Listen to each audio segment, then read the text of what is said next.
कि बाबा साहब अम्बेडकर ने हमें वर्ग बनाया और आज भी हम लोग जातों में बटे हैं तो हम बाबा साहब अम्बेडकर की बात को नहीं मानते।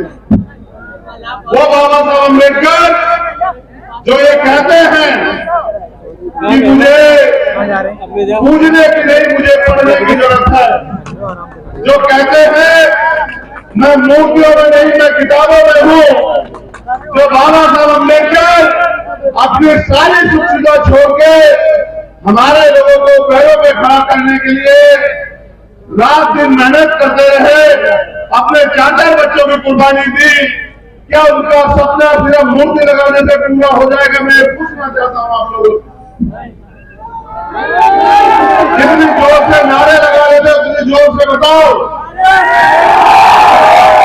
अगर नारा लगाने से या मूर्ति को लगाने से सपना पूरा नहीं होगा तो फिर ये भी बताओ कि उनका सपना कैसे पूरा होगा? मेरे लोगों मुझे बताओ। पहले उनका सपना भी जान लो। उनका सपना था कि ये कमजोर वर्ग के लोग जिनको मैं तमाम तरह के संघर्ष करके बड़े बड़े पैसे वालों ताकत वालों से लड़के वोट का अधिकार दिलाने का काम कर रहा हूं, जो मेरे जाने के बाद पढ़ लिखकर अपनी वोट की ताकत को समझ के अपनी वोट के जरिए इस प्रदेश और देश पे राज करने का काम करेंगे। क्योंकि अब जो बात मैं आपसे कहने वाला हूं वो नौजवान साथियों को सुननी चाहिए। तुम्हारा बड़ा नारा लगाने से पैर छूने से नहीं हो सकता, मेरी बात को याद रखना। मैं तुम्हें मना करता रहता हूं कि पैर मत छुआ करो, पैर छूना है समानता की निशानी है। मैं तुमसे कहता हूं कि पैर मत छुआ करो। तुम लोग दूसरे नेता की तरह तुम्हें लगता है पैर छूने से मैं खुश हो जाऊंगा, तुम पैर छूते रहते हो। मैं तुम्हें बताना चाहता हूं कि हमारे लोगों की रीढ़ की हड्डी बड़ी कमजोर हो गई है, वो हर आदमी के आगे झुक जाती है। मैं अपने नौजवान साथियों से कहना चाहता हूं अपनी रीढ़ की हड्डी को इतनी मजबूत रखो, वो अगर झुके तो समाज के सम्मान में, अदरवाइज वो किसी के आगे झुकनी नहीं चाहिए कि कुछ भी हो जाए। मेरी बात पे गौर करो।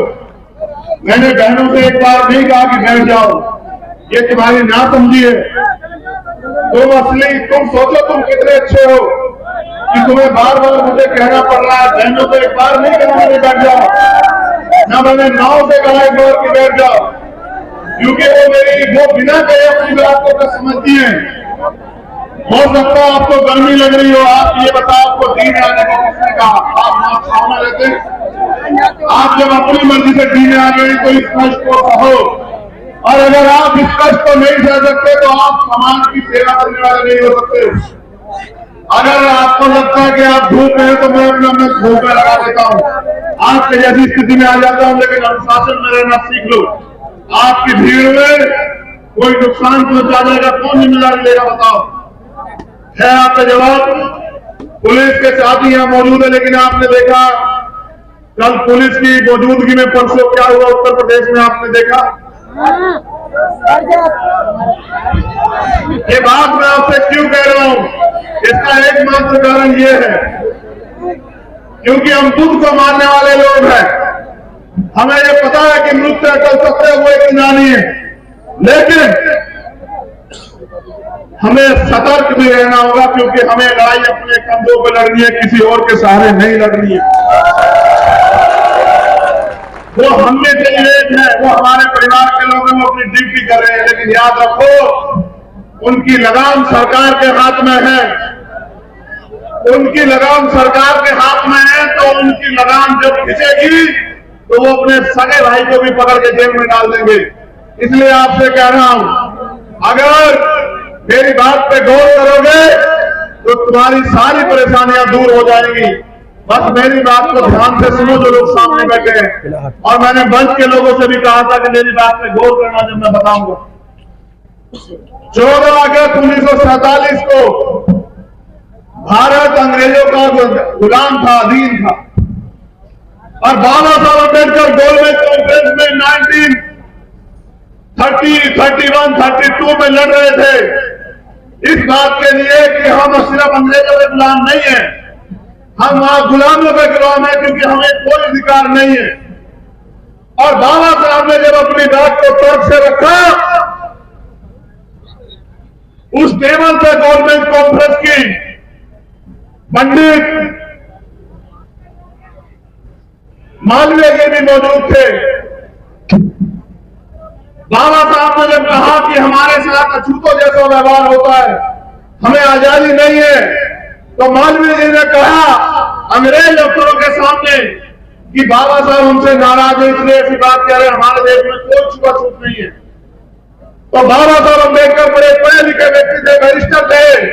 उन्होंने तत्काल बाहर रखे जज से एक गिलास में पानी अपने हाथ से किया और पंडित मदन मोहन मालवीय जी की तरफ कर दिया। उन्होंने कहा कि पंडित जी अगर छूत नहीं है तो आप ये गिलास का पानी पी के दिखाओ। ताली बजाने से कुछ नहीं होगा, गौर करो।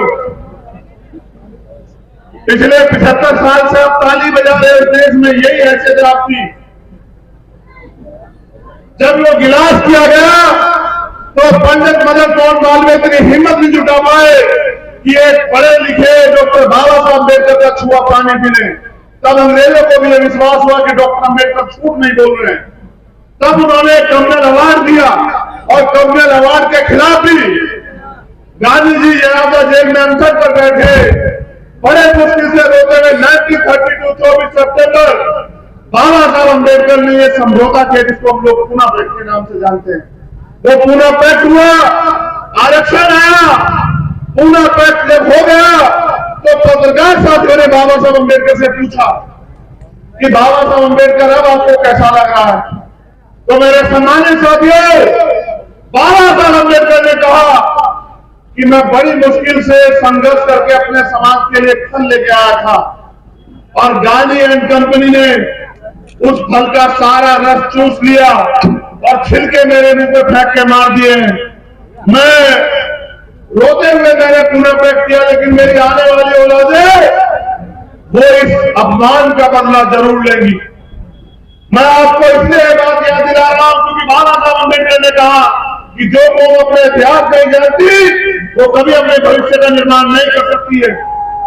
सम्मानित साथियों, ये वही देश है जहां सती प्रथा होती थी कि अगर किसी का पति चाहे वो कम उम्र में या ज्यादा उम्र में चली जाए, उस महिला को बेड़ियों में जूट के और चिता की अग्नि के साथ जलाया जाता था। ये वही देश है जहां विधवा विवाह नहीं होता था। ये वही देश है जहां बाल विवाह होता था। ये वही देश है जहां तमाम तरह के अपमान का सामना हमें आजादी से पहले करना पड़ता था और सामाजिक गैरबराबरी कामयाबी भी कई जगह पे करना पड़ता है। जैसे घोड़ी पे बैठने में बारात निकालने में होता है, जैसे मूछा रखने में हत्या होने में होता है, जैसे मटकी छूने में होता है। और ये झूठ नहीं है, आजाद भारत की आज की सच्चाई है। अभी कुछ दिन पहले हाथरस में जो हुआ, राजस्थान में मटकी छूने में जो हुआ, अभी बुलंदशहर में जो हुआ, ये बात मैं आपको इसलिए बता रहा हूं कि आपको दोस्त और दुश्मन का नहीं पता है। ये पिछड़े आदिवासी अल्पसंख्यक समाज के लोग आपके अपने लोग हैं, आपके परिवार के लोग हैं। इनको जोड़ने का काम करोगे तभी आप इस देश में आगे बढ़ सकते हो। उनको जानकारी की कमी है। आपको नींव की ईंट बन के गांव राजा को तैयार करना पड़ेगा। मैं वापस आता हूं उसी बात पे कि 14 अगस्त 1947 को हम इस देश में दोहरे गुलाम थे। 15 अगस्त 1947 का दिन आया, देश को आजादी मिली, पावर ट्रांसफर हुई। अंग्रेज की जगह पंडित जवाहरलाल नेहरू अंतरिम सरकार में बिना चुनाव के प्राइम मिनिस्टर बन गए। बाबा साहब अम्बेडकर को के तर्क की वजह से अंग्रेजों ने कहा कि भाई देश को आजाद आप हम लोग कर देंगे, लेकिन देश की जो बहुसंख्यक आबादी है उनको अधिकार दिलाने के लिए जो संविधान की जरूरत है वो संविधान आप लोग लिख दो तो हम देश को आजाद कर देंगे। यहां के लोग पूरे दुनिया में घूमते रहे, जाति की वजह से बाबा साहब अम्बेडकर को नहीं चुनना चाहते थे। फिर समय आया कि बाबा साहब अम्बेडकर के नेतृत्व में 2 साल 11 महीने 18 दिन में संविधान लिखा गया। उसके बाद 15 अगस्त की जो आजादी थी वो अधूरी आजादी थी। असली आजादी हमें दलित, पिछड़े, आदिवासी, अल्पसंख्यक समाज के लोगों को और देश की तमाम महिलाओं को 26 जनवरी 1950 को मिलने का काम हुआ, जब भारत का संविधान लागू हुआ। जब भारत का पवित्र संविधान लागू हुआ तब मानव मानव बराबर हुआ और इस देश की सार्वजनिक संस्थाओं में, इस देश की सभी सार्वजनिक जगहों पे जाने की, आने की, घूमने की, फिरने की, नौकरी करने की, रोजगार करने की, बिजनेस करने की, घूमने की और मंच लगा के अपनी बात रखने की आजादी इस देश में हमें मिली। मगर सम्मानित साथियों, 14 अगस्त 1947 को जो हमारी आर्थिक स्थिति थी, सामाजिक स्थिति थी, वो 15 अगस्त 1947 को भी नहीं बदली।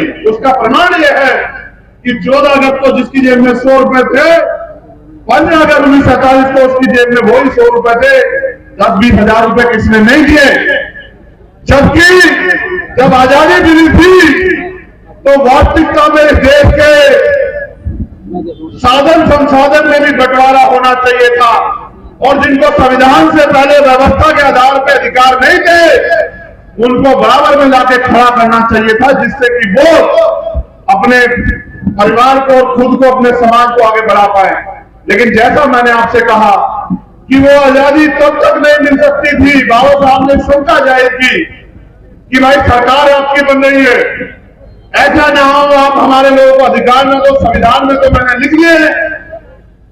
तो वर्तमान सरकार जो उस समय की थी, उस सरकार ने वादा किया कि हम बाबा साहब अम्बेडकर हम सारे अधिकार संविधान में दिए हुए लागू कराने का काम करेंगे। लेकिन सम्मानित साथियों, बाबा साहब अम्बेडकर को भी शंका थी, शक था कि जिन्होंने हजारों साल से नहीं दिए अधिकार, हम रोए, चिल्लाए, भूखमरी के शिकार हुए, अन्याय, अत्याचार, गरीबी के शिकार हुए, किसी ने हमारी नहीं सुनी। तो ऐसा ना हो आजादी के बाद भी, संविधान के बाद भी अधिकार न दे। इसलिए उन्होंने अपने समाज को संदेश के तौर पर कहा कि शिक्षित बनो, संगठित बनो और संघर्ष करो। इसलिए उन्होंने जातियों में बटे समाज के लिए वर्ग बनाए, SC, ST, OBC और माइनॉरिटी। सम्मानित साथियों, उनको एक और शंका थी कि ऐसा ना हो जो अधिकार मैं संविधान में लेके जा रहा हूं, ये अधिकार लागू कैसे होंगे, इसके लिए भी कोई योजना होनी चाहिए।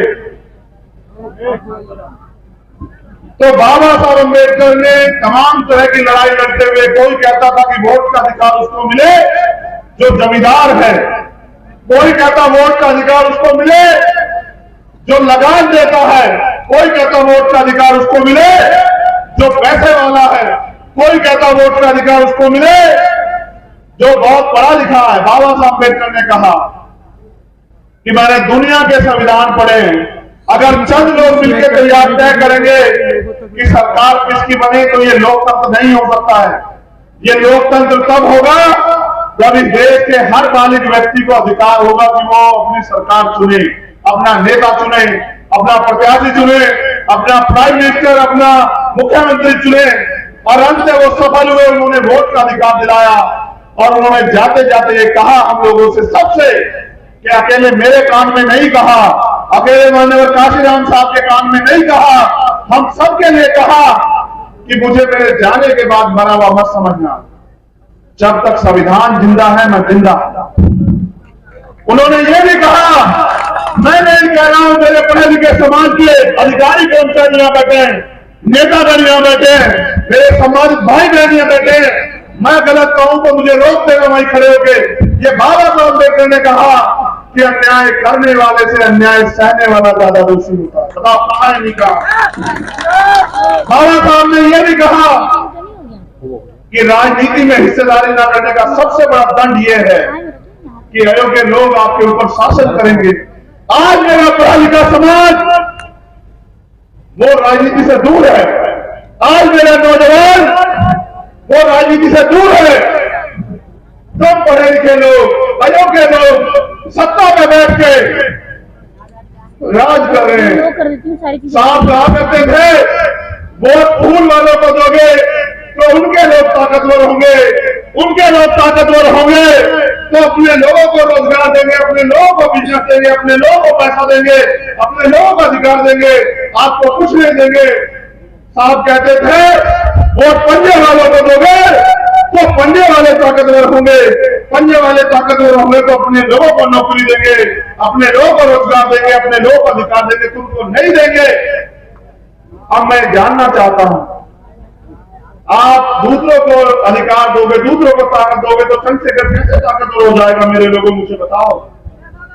अगर आप उनको ताकत दोगे, वो ताकतवर होंगे, वो ताकतवर होंगे तो अपने लोगों को अधिकार दोगे, वो अपने लोगों को अधिकार देंगे तो मेरे लोग तो सड़कों पे बेरोजगार ही घूमेंगे। इस खबर को देखने के बाद क्या है आपकी राय? नीचे दिए गए कमेंट बॉक्स में दीजिए अपनी राय। ऐसी तमाम बड़ी खबरों को देखने के लिए जुड़े रहिए हमारे साथ। खबर अच्छी लगे तो लाइक कीजिए और शेयर कीजिए, और हाँ, चैनल को सब्सक्राइब कर घंटे वाली बटन को दबाना ना भूलिए। फिर आते हैं आपके बीच कुछ खास खबरों के साथ। तब तक के लिए नमस्कार, जय भीम।